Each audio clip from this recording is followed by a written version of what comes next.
One of the essential requirement in many applications is camera. We use camera mainly for two purposes. First for taking pictures and second for recording videos. And most of the picture requirement can be solved using image picker package, but not all of them. For example, when you need custom controls and UI, then image picker will not help you.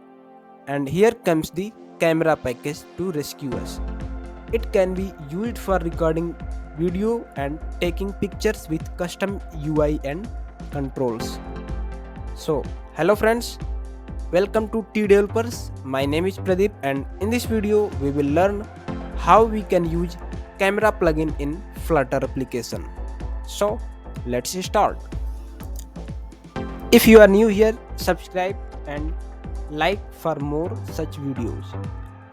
So let's start by adding this camera plugin into our pubspec.yml file, and I have already added it, and I will not waste your time by writing line by line code. I have written all the code, and only I will explain the important part so that you can understand it quickly. And if you still have any doubt, then you can write down in the comment section. I will like to explain it. So as you can see in the main file, this is the simple my app, and inside the material app, I have added the home page. So if you see the home page, this is simple screen where I have created the elevated button, and this is the UI. You can see when I will press this launch camera button, it will open the camera page and it will show the camera. So uh, what is in the home page? So in the elevated button, when I will press the button, it will first check for available cameras. So this method is available in the camera plugin, in the camera, inside the camera package. So first it will check for the available cameras, and then it will return a list of camera description. So in the camera page, we will pass the value of like that is coming from this available cameras. So we will pass the list of cameras in the camera page. So only this is the thing that we are doing in the home page. So here we are checking for the available cameras, and we are passing the list of camera description to the camera page. So after going on the camera page, uh, we have here the constructor that is requiring like a list of cameras, camera description, you can see.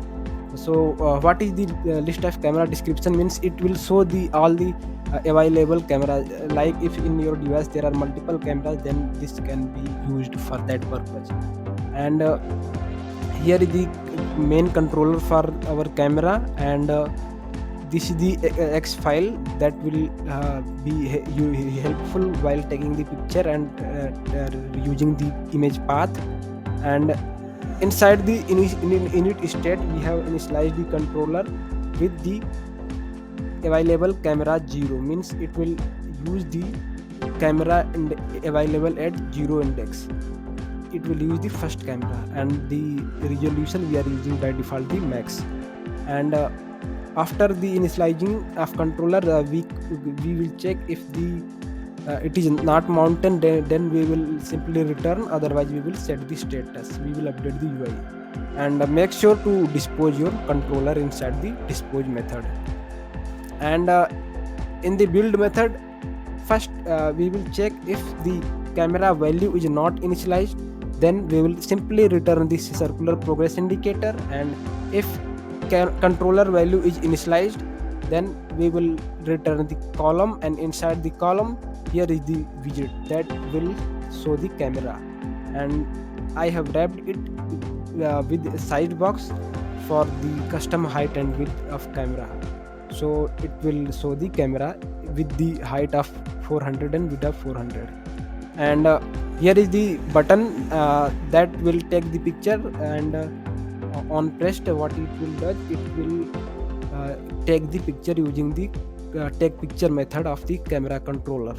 and it will return the X file, and that's why we have used here X file.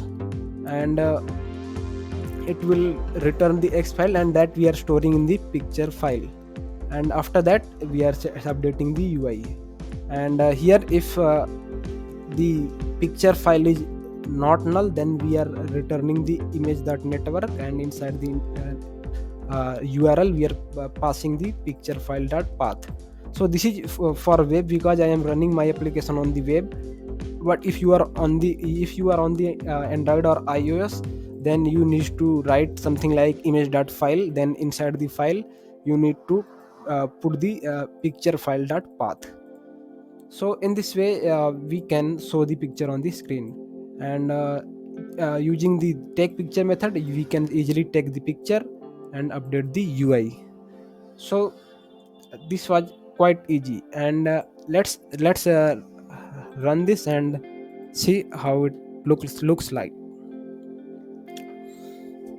So let me open the application.